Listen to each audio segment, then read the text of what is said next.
Good Monday night, everybody. Monday, March 9th, approaching 9:30. Sorry it's so late.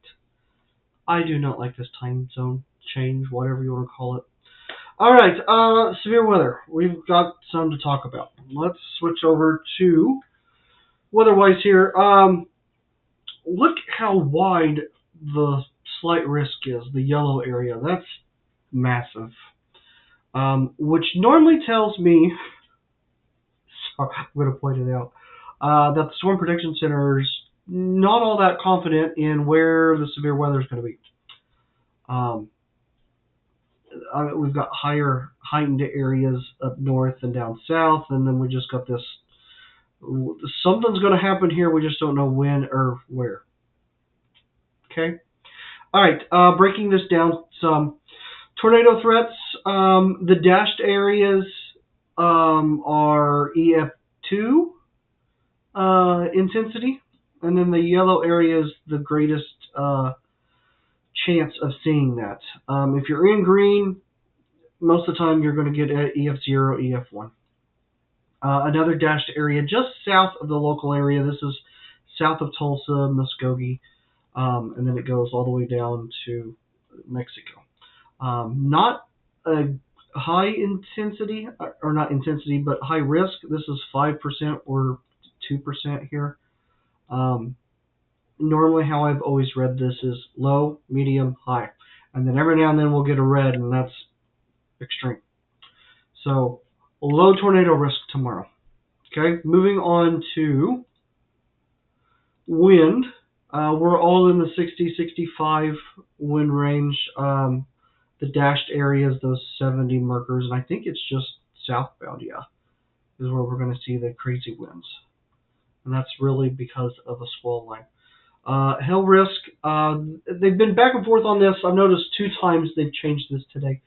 The dashed area for hail is hen egg size, lime size hail. The best chances of seeing that is in the orange. Again, or not in the orange, but in the red. We're kind of between these 2 systems. I'm anticipating golf ball size hail out of this. All right, let's move on to get an idea with the timing. All right, moving over to the NAM. It is still processing, but it still gives us an idea of what we're looking at. So this is Tuesday, 9 p.m. I just immediately went straight there. We'll back up here. This is 5 a.m., so we'll just speed through the day. 6, 7, 8, 9, 10, 11. Yes, there's some isolated showers that could be possible. It's going to be difficult to squeeze one out, I think, but we'll see. 1 o'clock, 2, 3, 4, 5, 6, 7, 8, 9. And now we start really talking about severe weather is ramping up central Oklahoma. Embedded supercells with this. What I'm looking at is wind-driven events and some large hail. 10 p.m., 11, midnight. Still looking at the same thing. We've got embedded supercells, so isolated spin-ups, but I really see damaging winds and large hail being primary concerns. 1 a.m., 2 a.m., much of the same. We do have some intense reflectivity.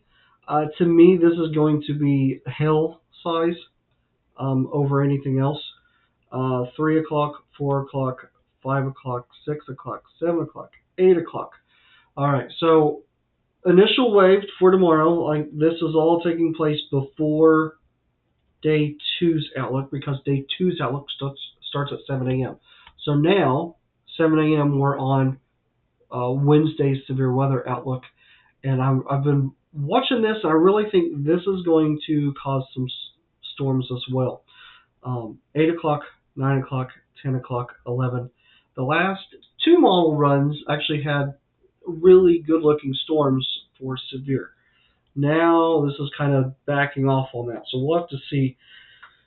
I have a feeling that the morning stuff is going to just really work over the environment, and by the time we get into mid-morning, there's not going to be enough instability or anything left for severe weather.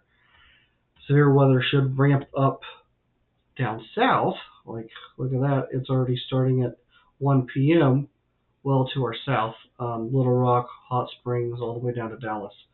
So that makes sense with what the SPC is showing for the outlook. Let's see if I can get that rolled up real quick. And then this is Wednesday's outlook, which makes sense. They've got Little Rock, Hot Springs, all the way down to Dallas, so that makes sense. So they're thinking that the environment's just going to be overworked Wednesday morning, and the front is just going to have some precip with it, nothing severe. So I'm good with that. One less thing to worry about. All right, that is it for tonight. Just wanted to go over that. I'll do an RAG update tomorrow morning once the overnight models get done doing their thing, and we'll go from there. All right, thanks for watching. Thanks, Alliance Maintenance, for sponsoring this weather update. Alliance Maintenance Incorporated, offices in Springfield and Tulsa. If you have a business that needs cleaning needs, hit them up. Great company. All right, have a good night, everybody. I'll talk to you all tomorrow morning.